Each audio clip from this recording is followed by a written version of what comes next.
മാനസമേ ചാരുക ദിനവും ഈ ദിവ്യ സ്നേഹിതനിൽ ധ്യാനം ചെയ്യുക തന്തിരു സ്നേഹമധുരിമ സന്തതവും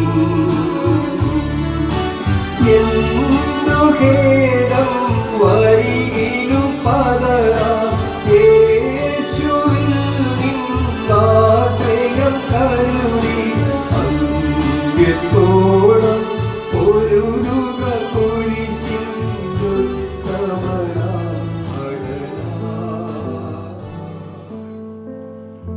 ദൈവനാമത്തിന് മഹത്വമുണ്ടാകട്ടെ. ഇന്നത്തെ പ്രഭാത ധ്യാനത്തിനായി 17-ാം സങ്കീർത്തനം 1-ാം വാക്യം. യഹോവേ, ന്യായത്തെ കേൾക്കണമേ, എൻ്റെ നിലവിളിയെ ശ്രദ്ധിക്കണമേ. കപടമില്ലാത്ത അധരങ്ങളിൽ നിന്നുള്ള എൻ്റെ പ്രാർത്ഥനയെ ചെവിക്കൊള്ളണമേ. ശൗൽ രാജാവ് ദാവീദിനെ പിടിക്കുവാനായി ഓടി നടന്ന കാലയളവിൽ രചിച്ച സങ്കീർത്തനമാകാം ഇത്. ദാവീദ് ഇവിടെ 3 കാര്യങ്ങളാണ് പറയുവാൻ ശ്രമിക്കുന്നത്. ന്യായത്തെ കേൾക്കണം, നിലവിളിയെ ശ്രദ്ധിക്കണം, എൻ്റെ പ്രാർത്ഥനയ്ക്ക് ചെവി തരണം. തൻ്റെ നിരപരാധിത്വവും നിഷ്കളങ്കതയും പ്രഖ്യാപിക്കുന്ന ദാവീദ് ദൈവസന്നിധിയിൽ തൻ്റെ അഭയയാചന നടത്തുന്നു. നിഷ്കളങ്കരായ മനുഷ്യരുടെ ഹൃദയാംഗമായ പ്രാർത്ഥനയ്ക്ക് മറുപടി ലഭിക്കും. നമ്മുടെ കാര്യങ്ങൾ കേൾക്കുവാൻ നീതിമാനായ ന്യായാധിപൻ കൃപാസനത്തിലുണ്ട്.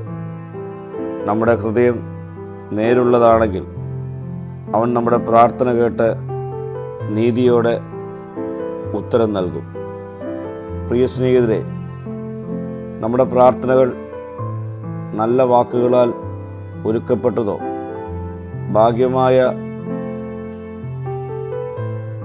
ആംഗ്യങ്ങളാൽ ബഹുമാന പുരസ്സരം അർപ്പിക്കപ്പെടാത്തതോ ആയിരിക്കാം. എന്നാലും നിങ്ങളുടെ ഹൃദയം പരമാർത്ഥതയുള്ളതാണെങ്കിൽ അവൻ നമ്മുടെ പ്രാർത്ഥന കേട്ട് മറുപടി നൽകും. പ്രാർത്ഥന ദൈവസന്നിധിയിൽ ഉള്ളം പകരുന്ന അനുഭവമാണ്. അതുകൊണ്ട് പ്രാർത്ഥനയിൽ ദൈവത്തോട് അടുത്തു വരുമ്പോഴൊക്കെ നമ്മുടെ ഹൃദയത്തോടും ആത്മാവോടും കൂടെയായിത്തീരണം.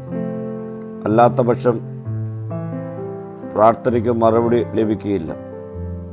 നമ്മുടെ ഹൃദയത്തിൽ നിന്ന് വരാത്ത പ്രാർത്ഥന ദൈവത്തിൻ്റെ ഹൃദയത്തിൽ എത്തുകയുമില്ല. പ്രാർത്ഥിക്കാം. കർത്താവേ, കപടതയില്ലാത്ത അധരവുമായി നിന്റെ സന്നിധിയിൽ വരുവാനുള്ള കൃപ എനിക്ക് നൽകണമേ. മഹത്വം നീ എടുക്കണം. യേശുവിൻ്റെ നാമത്തിൽ തന്നെ. ആമീൻ.